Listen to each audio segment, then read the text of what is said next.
Perla. Pearl. SpongeBob and from Grade 8 for thank you.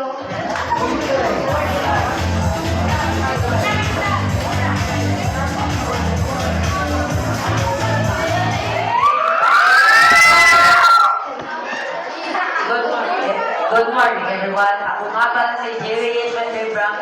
Wala nga akong alamat, pero may tema na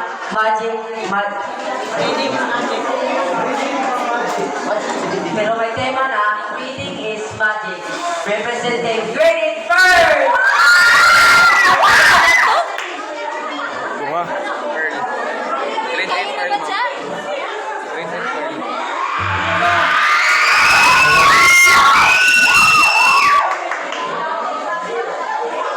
Hello everyone, my name is Arvin Manuel A. Carpio. I am 13 years old.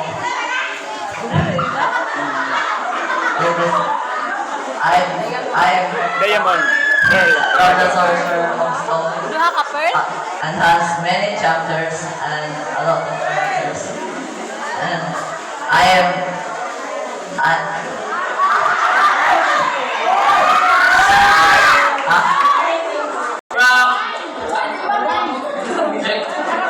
representative of Turquoise. Eden Turquoise. Ang napili kong boy out. Boss Masole. Florante and Laura. Ang nagsisilbing pag-ibigan ni Florante at Laura. Book is all about an unconditionally love and willing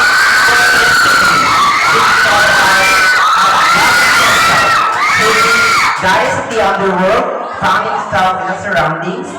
He decided to find a woman who can bring him life and color to his palace, which is the underworld. He wondered, and Persephone, the goddess of spring, caught his attention. Hades decided to love Persephone so that she can give joy and life to the underworld. Yet, Zeus, the goddess of all gods, warned Hades to bring Persephone back to his mother. Therefore, Hades won't give up Persephone. Instead, he decided to make an agreement with Demeter.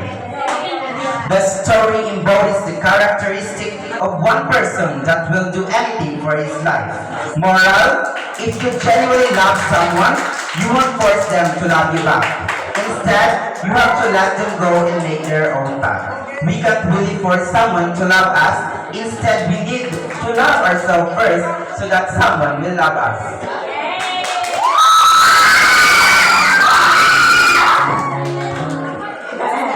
A glorious morning to one and all. Facing yours, the glorious representation of a goddess named Persephone.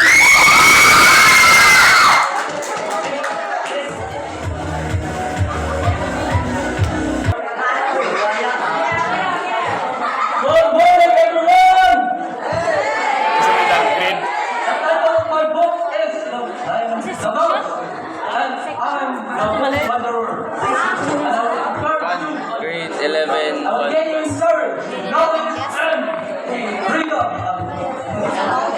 Wisdom. And I will present them as the grade 11 girls.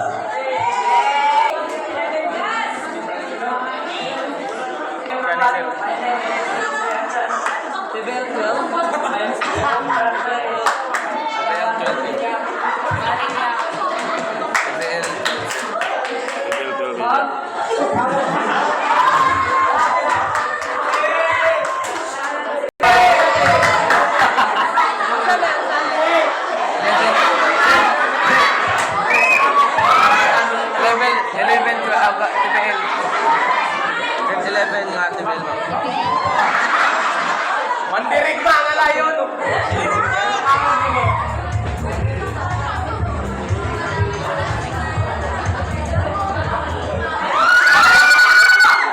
Magandang umaga sa lahat. Kapalan ko po sa inyo rin, Elvin niya. Ang dinadala ko po ng character ay sila ay Subject yun, sir. Subject yun. Unsa man is Masa man siya?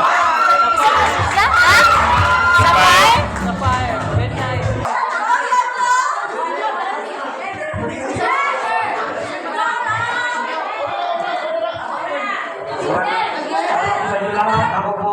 am Adrian Carnigo at ang book mascot ko po ay si Pinocchio from the story Pinocchio. May importanteng lesson na bawal